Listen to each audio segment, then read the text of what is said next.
Hi there. So today I'm going to be making low-carb chicken fried steak with radish mashed potatoes. And I have already had the radishes cooking for close to 2 hours now. I know a lot of people traditionally used cauliflower mashed potatoes. I like them to be a little bit more like potatoes, so that's why I use radishes sometimes. But if you're going to use radishes, please know that they take forever to cook because it takes a lot longer than regular potatoes for them to get like that mushy quality about them. So anyways, those have been cooking for like close to 2 hours now. They'll be done by the time I'm done cooking the chicken fried steaks. So what I'm going to do first, I have some ground beef that I've flattened into patties, and I do mean flatten because you want them to be like fairly thin. So I'm just going to put some egg in here to dip them in, and then I have some Carbquik that I'm using for the breading. So I'll get started with the egg and the skillet. You do not need it to be completely filled up with oil because it's going to be like pan fried instead of like deep fried.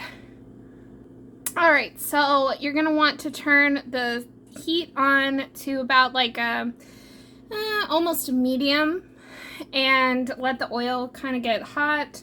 And I'm just going to go ahead and get started with dipping these into the eggs and then the Carbquik, and I can throw it in there and show you. So, just gonna kind of mix these up a little bit.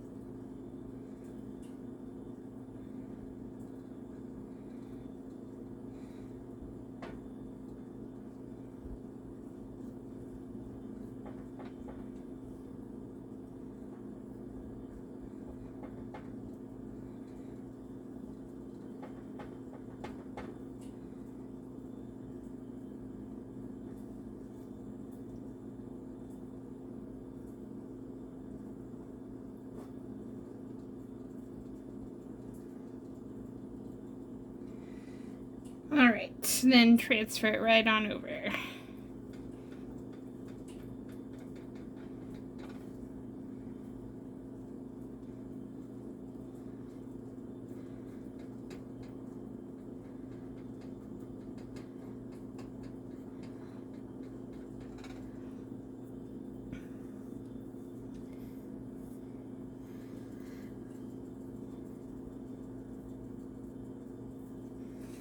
Alright, and then you're just going to let that cook and repeat the process with all the other patties. Okay, so here they are all done. And I just want to show you it's okay if they fall apart a little bit. Sometimes it helps it cook better. Mine obviously fall apart sometimes too. When you're doing them with the hamburger meat instead of like a flank steak type of situation, it can happen sometimes. That's okay. The most important part is to make sure that the meat is cooked internally, and it is, so we're going to move on to the next step. And normally I would make cream gravy, but this is going to make a really great brown gravy with what's left over in this pan. So I'm going to show you how to do that. It's super simple. Basically, I'm just going to be adding some heavy whipping cream to this until it kind of like thickens up like a brown gravy. I'll show you. And then once I get done with the gravy, I'm just going to mash up the radishes so you can see that final product, and then it's all done. Okay, so yeah, I just added, I just kind of eyeballed how much heavy whipping cream to put in. And you don't want to go overboard because this is a brown gravy, so you don't want it to be overtly like creamy looking. But if you add just a little bit too much, it's fine. You can just let it kind of like burn down some of the liquid to make it like a gravy consistency. So this is perfect. So this is pretty much done.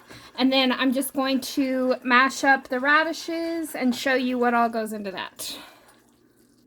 All right, so just drained all of the liquid out of the radishes, and you're gonna want to pretty much drain all of it, especially if you're using this kind of radish, because the liquid is gonna be like a very red color.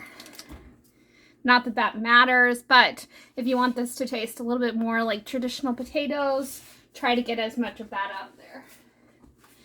And I'm just adding about approximately 2 tablespoons of butter. Just let that kind of like melt in. Obviously, this is a potato masher, or as we're using it today, a radish masher. So you can go ahead and start the process of kind of like mashing these up while the butter is melting.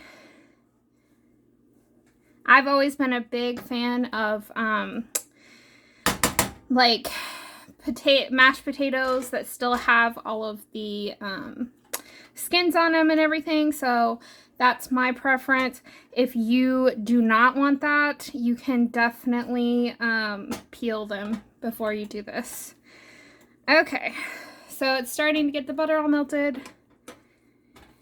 And then I'm just going to add a little bit of heavy whipping cream just to give it a little bit more of a creamy consistency. All right, and then here we have the final product. Again, if you want to avoid your radishes looking quite so red, I would definitely peel it. For me, it doesn't bother me so much. And also, if you prefer a cream gravy, I will link a video below. It's my breakfast enchilada video where I make sausage cream gravy, and you can use the same recipe except just don't use the sausage. All right, you guys enjoy, and make sure to like, share, comment, and subscribe to see all the future videos I'm going to be coming out with.